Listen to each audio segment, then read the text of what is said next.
Você já acordou no meio da noite com aquela sensação fria de que tem alguém ali, bem perto, olhando para você? Não é um barulho, não é o vento batendo na janela, é a falta dele. É o silêncio que se torna pesado, quase físico, como um tecido que te sufoca e te diz: você não está sozinho. O medo real, o que fica na sua garganta e não te deixa gritar, nunca vem do monstro que ruge, mas sim da presença silenciosa, da sombra que não deveria estar ali, mas insiste em existir na periferia da sua visão. O horror, muitas vezes, não começa no escuro. Ele começa na luz do meio-dia, no calor da ambição humana, na necessidade brutal de manter o controle e, mais importante, na burocracia. O registro, o carimbo, a certidão. Pense nisso. Pense no Rio Grande do Sul de 1915. O Brasil, na sua maior parte, era uma vastidão onde a lei federal se dissolvia a quilômetros do litoral. O que regia a vida, a morte e o preço do café era o poder local, o coronelismo. Era um tempo onde os fazendeiros mais ricos tinham exércitos particulares, onde o voto não era um direito, mas uma propriedade transferível, comprada, ou, neste caso específico, estendida para além dos limites da vida. No coração daquele pampa, em algum ponto esquecido entre a serra e a planície, onde a neblina matinal tinha o cheiro denso de terra úmida e carvão queimado, existia um assentamento. Uma pequena colônia, estabelecida décadas antes por famílias que buscavam uma vida nova, mas que encontraram apenas a mesma dureza antiga, embrulhada em uma nova língua e um clima mais rigoroso. Não vou te dar o nome exato do lugar. É melhor que você não o procure. Era uma colônia fechada, não por muros de pedra, mas pela distância e por uma disciplina que beirava o fanatismo.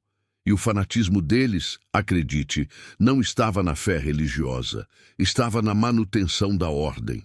O que sustentava esse pequeno mundo, além do trabalho árduo nas lavouras e da rotina monótona, era a política local. Um poder que não podia falhar. O coronel local, uma figura que nunca visitava a colônia, mas cujo nome era sussurrado com a reverência destinada a um deus vingativo, precisava de estabilidade. Precisava que aquela pequena ilha de votos permanecesse intacta.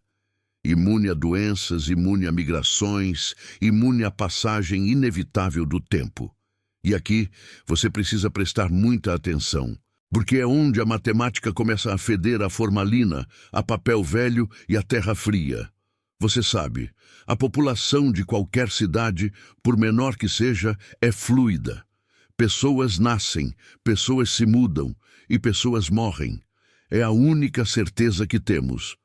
Mas naquela colônia específica, a certeza da morte era seguida por uma estranha incerteza do desaparecimento. O número de eleitores registrados nunca diminuía. Desde o final do século XIX, os registros eleitorais daquele distrito mantinham uma constância que desafiava a própria demografia. Eram sempre os mesmos 500 e poucos nomes, os mesmos sobrenomes, as mesmas profissões repetidas ano após ano nos cadernos oficiais. Mesmo quando o registro paroquial indicava óbitos, mesmo quando a comunidade enterrava seus velhos com toda a solenidade exigida pela tradição, o censo eleitoral permanecia inalterado. A princípio, se você fosse um funcionário de Porto Alegre, analisando os dados de longe, isso poderia ser visto apenas como negligência. Papelada não atualizada, a típica preguiça burocrática do interior profundo. Mas para os moradores da colônia, e para aqueles poucos que trabalhavam na prefeitura e que tinham de lidar diretamente com a manutenção desses cadernos, a situação era diferente. Era uma lei não escrita, um fardo pesado que se depositava sobre cada família. Quando um homem morria na colônia, ele não deixava apenas viúvas e órfãos. Ele deixava uma lacuna, um vazio que precisava ser preenchido, ou melhor, ignorado. Pense no peso desse segredo comunitário. Imagine a tensão que permeava o ar durante os dias de eleição. Enquanto no resto do estado havia gritaria, disputa e tiroteios, ali o processo era realizado com uma calma quase litúrgica. Silenciosa demais. As mesas de votação eram montadas no salão comunitário. O cheiro de cera e café forte era misturado, mas por baixo de tudo havia algo mais. Um odor indescritível de coisa guardada, de papel que apodreceu, de verdade que foi selada há muito tempo. O escrutínio começava, e um por um os eleitores se apresentavam. Rostos marcados pelo sol, mãos calejadas, tudo normal. Mas então, a lista. O escrivão passava o dedo sobre o nome de um ancião que havia falecido na última colheita. Digamos, João Müller. O escrivão pigarreava. Ele olhava para a frente, não para a família Müller que estava na fila, mas para a parede ou para o teto. E ele lia o nome, alto e claro. João Müller. E então, um silêncio. Um silêncio tão profundo que você poderia ouvir o tilintar dos grampos de metal nas caixas de cédulas. Ninguém se mexia, ninguém ousava respirar fundo, até que de algum lugar da fila, talvez um primo, talvez o filho que já tinha seu próprio voto e que deveria estar ali apenas como acompanhante, dava um passo à frente. Ele assinava. Ele votava. Ele votava por João Müller. Era um fantasma civicamente ativo. Era um voto que vinha diretamente da cova, impulsionado pela caneta de um parente vivo, mas forçado a carregar o peso do morto. Se você está sentindo um arrepio agora, se o desconforto está se instalando, isso significa que você está começando a entender a verdadeira natureza do horror neste caso. Não é um monstro físico que assombra a colônia. É o peso moral. É a negação da realidade em nome de uma lealdade política que transcende o túmulo. Você precisa entender a dimensão disso. Pessoas morrem, mas, naquela colônia, a morte era uma inconveniência que precisava ser disfarçada com tinta, assinatura e cera. E os vivos? Eles viviam sob a sombra de seus mortos. Sabiam que, ao morrer, não teriam paz. Seu nome continuaria lá. Sua obrigação cívica seria eterna. Você seria obrigado a votar por seu pai, e futuramente seus filhos seriam obrigados a votar por você. Uma linhagem de procurações fúnebres. Pense no que isso faz com a psicologia de uma comunidade. Não há luto completo, não há fechamento. O morto nunca se vai de verdade. Ele está lá, esperando o próximo ciclo eleitoral. Ele está nos cadernos, exigindo um pedaço da sua alma a cada 2 anos. E o pior, essa prática não era aleatória, ela era gerenciada. Havia uma pessoa na colônia, um escrivão ou um administrador nomeado pelo coronel, cuja única função era manter essa farsa. Ele era o guardião dos fantasmas eleitores. Ele sabia quem estava morto, quem estava doente demais para aparecer e quem deveria assinar por quem. Imagine a solidão desse homem. Ele andava pela colônia, cumprimentava as pessoas, ia à missa, mas no fundo ele era o cartorário do inferno. Ele carregava a lista dos que deveriam ter descansado e dos que eram forçados a mantê-los em movimento. Os detalhes dessa operação eram o que mais corroíam a paz dos moradores. Era preciso cuidado. Era preciso que a caligrafia de quem assinava pelo morto fosse consistente com a caligrafia anterior do morto, caso houvesse algum registro. Eles tinham que imitar a assinatura de seus pais falecidos, tentar replicar a mão trêmula ou a letra forte e definida de alguém que já era pó. Se você tem a coragem de descer ainda mais fundo nesse túmulo de papel e promessas, fique. É crucial que você não desista agora.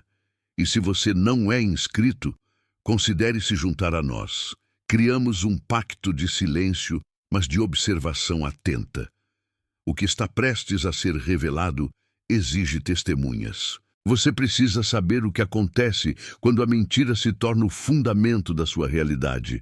A pressão era imensa. Se um eleitor morto fosse subitamente removido, o balanço de poder seria ameaçado. O coronel perderia a margem, e perder a margem significava retaliação, talvez a perda de terras, talvez o abandono total da colônia. O segredo era uma questão de sobrevivência econômica e política. Mas vamos voltar ao dia da votação, ao calor denso daquele salão. O filho, digamos que seja Pedro, assina pelo pai, João Müller. A caneta desliza no papel. O cheiro da tinta nova tenta abafar o cheiro da velha, da tinta desbotada de outros anos. Daquelas assinaturas que foram feitas em 1913, em 1911, por mãos que já não existiam mais, por dedos que a terra havia reclamado. Pedro sente o peso. Ele olha para o escrivão, que não retribui o olhar. O escrivão apenas faz um sinal, quase imperceptível, com a cabeça. Está feito. O que Pedro sentia nesse momento era a invasão. Ele não estava apenas votando. Ele estava assumindo a identidade de seu pai perante a lei, perante a comunidade e, pior, perante a própria morte. Ele estava dizendo, sim, João Müller está aqui. Ele está caminhando, ele está pensando, ele está votando. O desconforto psicológico disso é a nossa porta de entrada para o verdadeiro terror. Não se trata apenas de fraude eleitoral, algo comum naquela época. Trata-se de um tipo de negação macabra que transforma a cidadania em uma espécie de servidão espiritual. Imagine a noite depois da eleição. Você está em casa. A tensão passou, mas o silêncio que a substituiu é pior. Você sabe que no armário da prefeitura ou na casa do escrivão existe uma pasta, e nessa pasta seu pai continua vivo. Ele tem poder, ele é uma caneta, e você fez isso. Você ressuscitou ele. Os rumores da colônia, nos raros momentos em que alguém de fora conseguia passar tempo suficiente ali para captar algo, eram sempre sobre o mesmo tema: a falta de respeito pelos mortos. Não era apenas uma questão de fraude, era uma profanação constante. Os cemitérios eram mantidos, mas não havia a mesma reverência que se esperaria de uma comunidade tão ligada à tradição. Porque, no fundo, todos sabiam que aqueles que estavam debaixo da terra não estavam realmente lá. Eles estavam na lista. Eles estavam ativos. Você poderia perguntar, por que ninguém denunciou? Por que não houve revolta? A resposta é complexa e horrível. Primeiro, o medo do coronel era absoluto. Segundo, o segredo envolvia todos. Ao votar pelo seu pai, você garantia a estabilidade do seu vizinho, que votava pelo dele. Era um pacto de cumplicidade que amarrava a todos em uma teia invisível, mas de ferro. Se um caísse, todos cairiam. E a desgraça seria a perda da colônia, a perda do único lar que conheciam. Além disso, a fraude já havia se enraizado. Para as crianças que cresciam ali, essa era a norma. Elas viam os avós votando pelos bisavós. Elas aprendiam desde cedo que a morte era apenas um estágio temporário antes do próximo alistamento eleitoral. O que me leva ao ponto crucial desta primeira parte. O que acontece quando o morto se recusa a ser uma simples assinatura? O que acontece quando o peso do nome, o peso daquele voto, começa a exigir mais do que apenas a tinta do seu filho? Há histórias, sussurradas apenas quando a luz estava apagada, sobre os escrivães mais antigos, aqueles que começaram a enlouquecer com a tarefa. Eles diziam que na véspera da eleição podiam ouvir os nomes sendo chamados na escuridão. Não eram os vivos gritando, eram os nomes que estavam na lista. Eles sentiam que não estavam apenas falsificando assinaturas. Eles estavam administrando uma assembleia de sombras. O escrivão mais velho da colônia, um homem chamado Klaus, que tinha mantido os registros por mais de 30 anos, foi encontrado morto em sua mesa. Não havia sinais de violência, apenas um rosto de terror absoluto e sua caneta caída, com a ponta apontando para um nome na lista que estava sublinhado. O nome era o dele. Klaus havia morrido, mas o coronel precisava dos votos. E no ciclo eleitoral seguinte, alguém teria que assinar por Klaus. E a máquina de votos dos mortos nunca parava. Este é o pacto que sustentava a colônia. Um contrato de vida eterna em troca de lealdade política. Uma terra onde a morte não era o fim, mas apenas a transição para uma nova forma de serviço público. O túmulo era frio, mas a urna era quente. E o papel de voto? O papel de voto. Ele secava com a tinta, mas carregava consigo o silêncio ensurdecedor de uma vida roubada e uma eternidade negada. É neste silêncio que vamos mergulhar na próxima parte. Agora, se você está sozinho, observe o canto do cômodo. Ouça. Não é um vento, é a respiração da história que não pode ser apagada. E se você já sentiu um arrepio, ou se conhece alguém que viveu em uma cidade pequena onde o passado era pesado demais, comente, mesmo que seja apenas uma palavra simples, como eu ouvi ou não estou sozinho. É importante saber que o medo é compartilhado. Na próxima vez, vamos descobrir o que acontece quando a lealdade do morto começa a ruir e quando o peso do voto se torna físico. E, finalmente, o que era a tinta que eles usavam para assinar por aqueles que já haviam partido. A assinatura de Klaus estava lá, fresca na página. Ele havia votado, mesmo estando morto. E isso, meu amigo, era apenas o começo. E se você notar que a porta do seu quarto está apenas um pouco entreaberta, talvez seja melhor não se levantar para fechá-la. Talvez a sombra que está ali só queira ter certeza de que você não vai se esquecer dos nomes. Você já se levantou no meio da noite com a sensação pesada, fria, de que o silêncio ao seu redor não é um vazio, mas sim um acordo. Um pacto selado na escuridão, onde tudo o que deveria ter terminado, tudo o que foi enterrado, na verdade, apenas mudou de lugar, esperando o momento certo para se manifestar novamente. É com essa sensação opressiva que precisamos retornar àquela colônia isolada no Rio Grande do Sul, em 1915. Não apenas ao fato histórico da fraude eleitoral, mas ao pavor palpável de quem convivia com o mecanismo que a sustentava. Na parte 1, falamos sobre a lista, a contagem macabra. Agora, precisamos descer profundamente até a sala escura e empoeirada onde essa lista era concebida, onde o papel se tornava mais importante que a carne e o túmulo apenas mais um endereço. Pensemos em Inácio, o escrivão. Um homem pequeno, de óculos grossos e mãos sempre trêmulas, que era o guardião dos registros de nascimento, casamento e, fatalmente, de óbito. Em qualquer outra cidade, o livro de óbitos era o ponto final da existência civil. Naquela colônia, em 1915, o livro vermelho dos falecidos era o manual de instruções para a próxima eleição, onde o ciclo de vida e morte se dobrava sobre si mesmo, criando um limbo burocrático, um purgatório de tinta e papel. Inácio era a peça central, a engrenagem humana que fazia a máquina girar. No início, ele tentou resistir. Os primeiros anos do coronelismo foram marcados por ameaças veladas, olhares cortantes dos capangas que se sentavam na única taverna da cidade, limpando as unhas com facas de caça. Mas a resistência de Inácio não durou. Não porque ele fosse covarde no sentido comum da palavra, mas porque o peso daquele segredo não era apenas político. Ele se tornou metafísico, um tumor espiritual que corroía a alma da comunidade.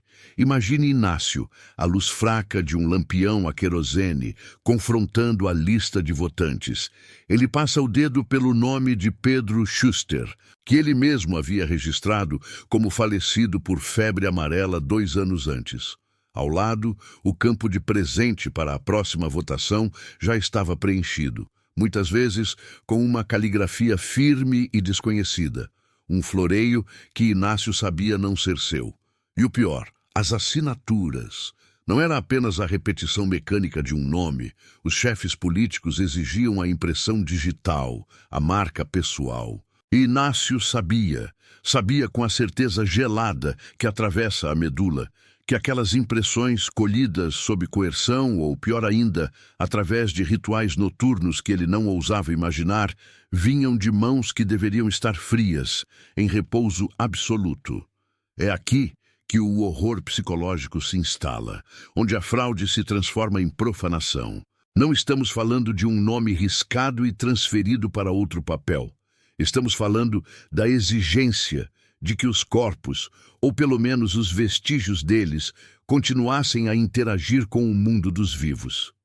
Pense no cheiro, naquele ar pesado de poeira e mofo que Inácio tentava ventilar de seu pequeno escritório. Mas havia um odor que o acompanhava, um cheiro de terra úmida, de cal e de algo mais, algo metálico e rançoso, que ele associava instintivamente aos dias após um enterro recente. Era o cheiro da influência dos mortos, impregnando as paredes de sua vida. Inácio começou a desenvolver tiques nervosos. Não conseguia mais olhar nos olhos das viúvas que vinham solicitar pensões ou certidões. Ele sentia que tinha roubado a paz não apenas dos falecidos, mas também dos que ficavam. O que dizer à esposa de Schuster quando ele sabia que o voto do marido, aquele ato cívico que ela esperava que representasse o legado dele, estava sendo usado para perpetuar o sistema que a oprimia? O silêncio era a única resposta. Um silêncio pesado, como as lápides do cemitério municipal. E o cemitério? Ah, o cemitério! Ele deixou de ser um lugar de luto e memória para se tornar um anexo do cartório eleitoral. O medo não era o de passar por ele à noite. O medo era a manhã seguinte e a possibilidade de encontrar a terra remexida, não por ladrões de túmulos, mas por agentes eleitorais, em busca de uma assinatura que validasse o poder. O que Inácio e os poucos que tinham consciência plena do que acontecia enfrentavam não era apenas a corrupção, era a anulação da fronteira entre o real e o irreal. Se os mortos podem votar, o que mais eles podem fazer? Podem herdar, podem testemunhar, podem julgar. A lógica da vida em sociedade se desfazia. A morte, que deveria ser o grande equalizador, era ali apenas mais uma ferramenta de manutenção do poder. Nós, que observamos isso de mais de um século de distância, talvez pensemos que a solução era simples: denunciar. Mas denunciar a quem? A polícia local era cúmplice. Os juízes de paz temiam os coronéis mais do que a ira de Deus. E a capital estava longe demais, separada por semanas de viagem e indiferença. A colônia era um mundo à parte, um microclima, onde as regras da natureza se rendiam à tirania política. E não se engane, este não é apenas um conto sobre fraude, é sobre o peso da omissão. A maioria dos colonos sabia o que se passava. Eles viam os nomes, ouviam os boatos, notavam as ausências estranhas. Mas eles estavam presos em um ciclo de medo ancestral. Havia a lenda sussurrada de que, se você tentasse invalidar o voto de um morto, você se tornaria o próximo na lista de votantes obrigatórios. O medo de ser convocado a participar do processo, mesmo após a sua morte, era um incentivo poderoso ao silêncio. Se você chegou até aqui, talvez você comece a entender que há pactos que não podem ser quebrados. A pressão para não ver era mais forte do que a pressão para fazer justiça. Fique até o fim, e talvez você se inscreva silenciosamente neste acordo noturno, neste testemunho. Aprofundemo-nos na atmosfera. A tensão não residia nos grandes confrontos, mas nos pequenos detalhes da vida diária. O pão assado na padaria vizinha, por exemplo. O padeiro tinha a esposa falecida há 6 meses, mas o nome dela constava, garantido, na lista. Como ele podia reclamar quando o cliente que garantia sua farinha era o capataz do coronel? O medo tornava o pão mais amargo, o vinho mais azedo, A vida inteira uma espécie de penitência silenciosa. O padre local, o padre Anselmo, era um homem de fé robusta, mas confrontado com uma realidade que desafiava sua teologia. O que ele pregava sobre a ressurreição da carne, sobre a paz eterna. Suas palavras pareciam vazias quando ele sabia que, domingo após domingo, ele estava dando a absolvição a pecadores que, na segunda-feira, iriam desenterrar a cédula de identidade de alguém para garantir o controle eleitoral. Padre Anselmo tentou intervir uma vez. Em uma homilia carregada de referências ao livro de Eclesiastes, ele falou sobre a vaidade dos reinos temporais e a profanação dos sepulcros. Naquela mesma noite, a cruz de madeira maciça que ficava no topo da igreja foi derrubada e partida ao meio por um raio que ninguém ouviu cair. Coincidência? Os colonos, já inclinados ao misticismo, viram o sinal. Os mortos estavam protegendo o seu direito de voto, e a igreja havia sido advertida. O mais assustador não era a falsificação da cédula, mas a manutenção da dignidade aparente. As eleições eram sempre realizadas com pompa, com a mesa eleitoral impecavelmente arrumada, os juízes de paz vestindo suas melhores roupas e o clima de solenidade. Era uma peça teatral grotesca, onde os atores principais eram fantasmas civis. Quando chegava o momento da chamada, e o nome do falecido era lido em voz alta, havia um silêncio pesado. O fiscal do partido majoritário então se levantava e, com uma reverência forçada, depositava a cédula na urna, muitas vezes com a desculpa de que o eleitor estava doente demais para comparecer, mas havia enviado seu voto através de um procurador. Mas em 1915, o processo começou a se tornar mais audacioso, mais descuidado. O coronel, sentindo-se invulnerável, passou a exigir a presença física de mais de seus eleitores silenciosos. Não o corpo inteiro, é claro. Isso seria demais até para a sanidade da colônia. Mas a lenda local, e Inácio, o escrivão, jurava sobre os livros sagrados que era verdade. Dizia que em algumas votações especialmente apertadas, eles levavam partes dos pertences, ou até mesmo restos mortais, como um braço de apoio legal, um pedaço de pano da mortalha, um osso pequeno guardado em uma caixa de charutos. Objetos que funcionavam como um procurador corpóreo, garantindo que a presença do falecido estivesse, de alguma forma, naquele ambiente. A urna de madeira, que deveria ser um símbolo de democracia, tornou-se um receptáculo de impureza, um objeto de terror. Os vivos evitavam tocá-la, manipulando as cédulas com as pontas dos dedos, apressados. O medo era de que a frieza do papel, misturado à umidade do interior da urna, pudesse transmitir algo mais do que tinta e fibras. Talvez a frieza eterna, o peso do túmulo. A escalada psicológica continuava a se intensificar. As crianças da colônia, que cresciam com essas histórias sussurradas, desenvolveram medos específicos, não de monstros sob a cama, mas de nomes sendo chamados no meio da noite.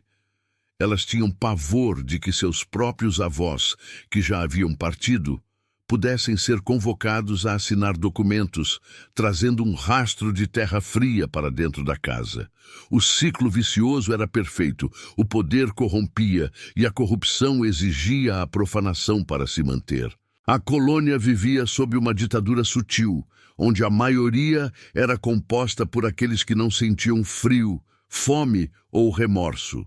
O que Inácio mais temia não era ser descoberto por autoridades externas, mas ser substituído. O que aconteceria quando ele morresse? Seria seu nome, o nome do homem que guardou o segredo por anos, o primeiro a ser chamado na próxima eleição. O medo era de que sua lealdade em vida fosse recompensada com a servitude eterna, de que sua lápide fosse apenas a demarcação de um novo eleitorado. Ele começou a dormir com uma Bíblia aberta sobre o peito, uma última tentativa desesperada de garantir que seu corpo permaneceria inerte, que sua mão não seria usada para preencher a lista dos que nunca descansam. E essa é a natureza real do horror de 1915, a inevitabilidade. Não havia como sair daquela lista. Você nascia, vivia sob a tirania do coronel, morria e continuava a servir. A morte era apenas uma mudança de status, de eleitor ativo para eleitor essencial. A comunidade estava presa em um sistema de servidão pós-morte, onde a única liberdade era a de não ser convocado para assinar pessoalmente, em carne, o documento que selava o destino de todos. Se essa sensação de claustrofobia temporal te apertou, se você sentiu o cheiro da terra úmida de 1915, escreva nos comentários uma palavra simples, como "eu senti", para sabermos que não estamos sozinhos nesta vigília silenciosa. E se você conhece alguém que precisa de uma dose de realidade noturna, compartilhe isto, mas peça que assistam sozinhos, na escuridão. Na próxima parte, precisaremos finalmente confrontar a única pessoa que tentou quebrar este ciclo, a pessoa que ousou levar a prova do túmulo até a capital, arriscando não apenas a própria vida, mas a paz eterna dos seus. Mas por enquanto você absorve essa história, sinta o frio, sinta o peso daquela lista. E lembre-se, o silêncio que você ouve agora é o som de quem foi forçado a guardar um segredo por mais de 100 anos. Não se mexa. Escute o vento lá fora. Ele não está apenas soprando as folhas. Ele está chamando nomes. E o seu nome, de onde você está agora, ele está longe demais da urna para estar seguro. Você já acordou com a sensação exata de que a verdade, aquela que você procurava, estava prestes a se materializar, não como um fato concreto e verificável, mas como um cheiro que se infiltra na sua garganta e que só você pode sentir? Naquela colônia do Rio Grande do Sul, em 1915, o cheiro era de papel antigo, um mofo denso misturado com poeira calcária e, persistentemente, o aroma levemente metálico e frio de terra revolvida. Não era apenas o odor do cemitério ou dos arquivos paroquiais, era a fragrância da mentira envelhecida, o perfume de um segredo que tinha se tornado a própria fundação da comunidade. Os números já haviam falado. Os mortos estavam votando, mas a questão não era mais o quê, e sim o como. E mais importante, o porquê de tamanha devoção a um sistema político que exigia a participação contínua dos que haviam partido. Ninguém na vila falava abertamente, claro. Havia o silêncio respeitoso dos velórios e havia o silêncio opressor da cumplicidade. Era este último que pesava sobre a cidade como uma manta úmida, sufocante. O investigador que tentou desvendar o mistério, o homem enviado para auditar o registro cívico daquela região isolada, começou a sentir-se parte de um teatro macabro. Ele não era um detetive, era um contador, um burocrata, treinado em planilhas e datas. Mas ali, suas ferramentas se mostravam inúteis contra uma fé, porque sim, havia se tornado uma fé, tão arraigada quanto as raízes das videiras plantadas pelos primeiros colonos. Ele tentou o confronto direto, munido das listas de óbitos e dos cadernos eleitorais. Ele apontou para os nomes. Este homem, falecido em 1901. Votou em 1908, 1912 e consta como presente na contagem mais recente. Os anciãos da cidade, rostos marcados pelo tempo e pela teimosia da terra, apenas o encaravam com olhos vazios, quase piedosos. Eles não negavam o ato. Eles negavam a premissa de que o ato era errado. Um deles, um homem chamado Otto, com mãos grossas que pareciam ter sido feitas para segurar ferramentas e não canetas, finalmente quebrou o silêncio em uma noite fria na sala da municipalidade. As janelas estavam fechadas, não para impedir que a voz saísse, mas para reter o calor tênue do lampião a óleo. Otto não falava com a raiva de um culpado, mas com a calma resignada de quem revela uma doutrina antiga. Ele disse que no início era apenas uma questão de preservar a força. A colônia era pequena, o voto definia quem controlava a terra, quem tinha acesso aos recursos. Cada voto perdido era um passo em direção à dissolução, à absorção pela facção inimiga. Os republicanos ou os monarquistas, as definições eram fluidas, mas a inimizade era absoluta. O que começou como uma simples fraude documental evoluiu. O medo da derrota política se transformou em um medo quase religioso de trair os ancestrais. Eles raciocinaram, e o raciocínio deles era aterrorizante em sua simplicidade. Se eles construíram esta terra, se eles trabalharam e morreram aqui, o direito deles de decidir o futuro não cessa com o último suspiro. E então, Otto revelou o que era o clímax do horror. A manutenção do voto não era apenas nominal. Havia um ritual, um pacto silencioso, passado de pai para filho, de custodiário para custodiário. E se você está sozinho agora, ouvindo isso, eu peço que você preste atenção a este detalhe, porque ele é a porta de entrada para a verdadeira loucura. O contato físico com os registros. Os cadernos eleitorais eram mais do que livros. Eram relíquias, eram guardados na sacristia da igreja, envoltos em panos de linho, mas não por reverência religiosa. Eram guardados ali porque o medo deles era que a falta de uso fizesse com que os nomes, de alguma forma, se dissolvessem do direito cívico. Antes de cada eleição, o grupo de anciãos se reunia. Não para votar, mas para preparar os votos dos falecidos. Isso exigia o toque. Eles tinham que manusear as fichas de registro, agora amareladas e secas, e pronunciar o nome completo do eleitor, que já não estava mais entre eles. Otto descreveu como, ao tocar o papel onde estava escrito o nome do seu avô, ele sentia um calafrio que era, ao mesmo tempo, santificação e profanação. Mas o que tornava o ato realmente perturbador era o processo de validação. Eles precisavam de uma prova de que a alma ainda estava ligada ao solo da colônia, ao voto. A prova era simbólica, mas tinha um custo psicológico devastador. Em algumas das fichas mais antigas, havia manchas que o investigador inicialmente atribuiu a traças ou umidade. Otto sorriu. Um sorriso triste, quase de luto. Ele explicou que quando um eleitor falecia e era enterrado, sua ficha eleitoral era mantida. Para que o voto pudesse ser exercido na próxima eleição, era necessário que o custodiário levasse a ficha ao cemitério, à luz da lua, e a colocasse sobre a sepultura. E aqui é onde a tensão se adensa, onde o ar parece ficar mais rarefeito. Eu sei que é difícil ouvir isso. Mas se você se comprometeu a entender a profundidade desse segredo, continue aqui.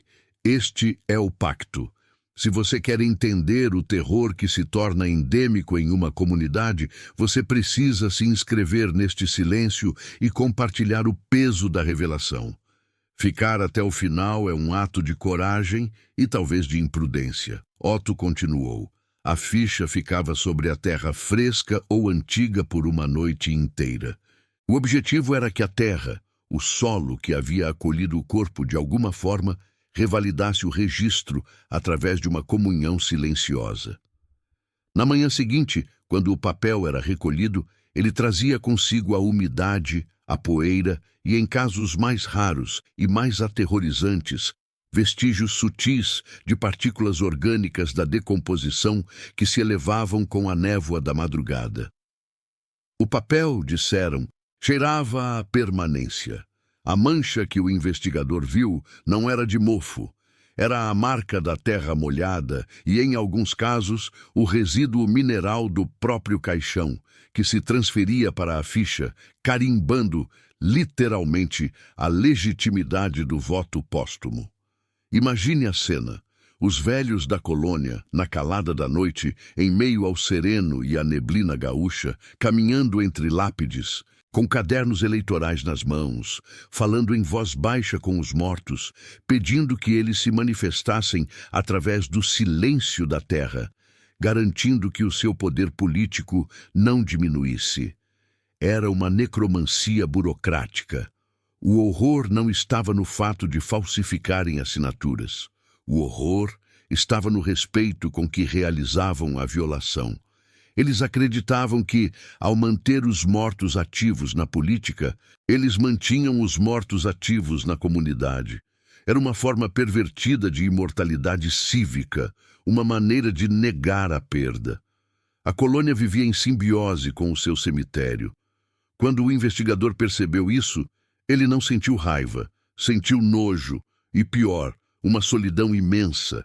Ele estava ali para aplicar a lei dos vivos. Mas aquela lei não tinha jurisdição sobre a lealdade dos mortos e a loucura dos que os serviam. Ele tentou argumentar, apontando o absurdo, a ilegalidade. Otto apenas balançou a cabeça, com a paciência infinita de quem lida com um estrangeiro ingênuo. Você não entende, disse Otto, sua voz quase um sussurro que parecia vir da terra. Se nós pararmos, se nós os deixarmos ir, a colônia morre. O nome do nosso grupo desaparece do mapa. Estamos apenas cumprindo a promessa que fizemos a eles, aos que construíram isso. A ameaça, portanto, nunca foi de violência física imediata ao investigador. A ameaça era existencial. Se ele expusesse o segredo e forçasse o fim da prática, ele não estaria apenas anulando votos. Estaria desintegrando a identidade daquele lugar, traindo os vivos e, o que era pior para eles, traindo os mortos. O clímax da história não é uma prisão ou um tiroteio. É a rendição silenciosa do burocrata diante de uma força que é mais antiga e mais poderosa do que qualquer código civil. O fanatismo tribal misturado com o luto mal resolvido. O investigador percebeu que, para aquela colônia, a política era o luto. Ele fez o que qualquer pessoa faria ao enfrentar o inexplicável e o invencível. Ele se retirou. Seu relatório final foi vago, mencionando inconsistências, mas sem cravar a acusação de fraude sistemática. Ele não tinha provas que resistissem ao tribunal. O que ele tinha era uma história de fantasma, e fantasma não cabe em parágrafos de lei. Mas a sua retirada não foi o fim. O medo se alojou nele. Ele deixou a colônia sob o peso do seu próprio fracasso. Mas ele nunca mais conseguiu olhar para um registro, um formulário ou até mesmo um testamento, sem sentir aquele cheiro. O cheiro de papel antigo misturado com a frieza úmida da terra. O que acontece quando você descobre um segredo tão profundo e nojento sobre a natureza humana? A disposição de violar até o túmulo por uma questão de poder. É que você se torna um portador daquele segredo. Ele se torna parte da sua carga. O investigador passou o resto de sua vida ouvindo o silêncio. Ele sabia que, em cada eleição subsequente, naquelas noites frias do sul, sob a lua pálida, os velhos da colônia ainda estariam no cemitério, recolhendo os votos validados pela decomposição. A colônia de 1915 não foi extinta. O problema não foi resolvido. A prática apenas se tornou mais sofisticada, mais digitalizada, talvez, com o passar dos anos, mas a essência do pacto permaneceu. Os mortos ainda estavam votando porque os vivos se recusavam a aceitar a derrota e a extinção.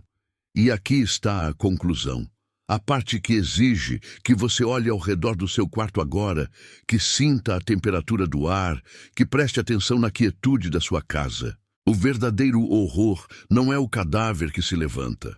É o papel, o documento, o registro que nunca deixa de ter validade. É o reconhecimento de que se uma comunidade inteira pode decidir que o fim da vida não é o fim do poder cívico, essa ideia pode estar em qualquer lugar esperando a noite, esperando o silêncio e o medo para se manifestar novamente. Eles não precisavam de um exército. Eles precisavam de uma lista de nomes que a lei dos homens dizia que eram apenas memória, mas que o medo da derrota transformou em uma força política eterna, ligada ao solo e à podridão. Aquele cheiro de terra molhada no papel, o cheiro que ele nunca pôde tirar de suas narinas, era a prova de que a corrupção pode ser tão orgânica e natural quanto a própria morte. Se você sentiu o peso daquele silêncio, se você entendeu o pacto que foi feito, eu peço que você não guarde isso só para você. Escreva "Eu ouvi" nos comentários, para que eu saiba quem mais compartilha este segredo inconfessável. E compartilhe esta história com alguém que precisa saber o preço real da lealdade e do poder, mesmo que seja tarde demais. Os mortos de 1915 talvez não estivessem de fato naquele cemitério. Eles estavam nos cadernos, eles estavam na ponta da caneta. E quem sabe, eles não estão esperando agora por você para escrever o próximo nome naquela lista. Olhe para a escuridão da sua sala. Você realmente acha que está sozinho? Eles podem estar apenas aguardando o próximo recenseamento. Eles nunca param de esperar.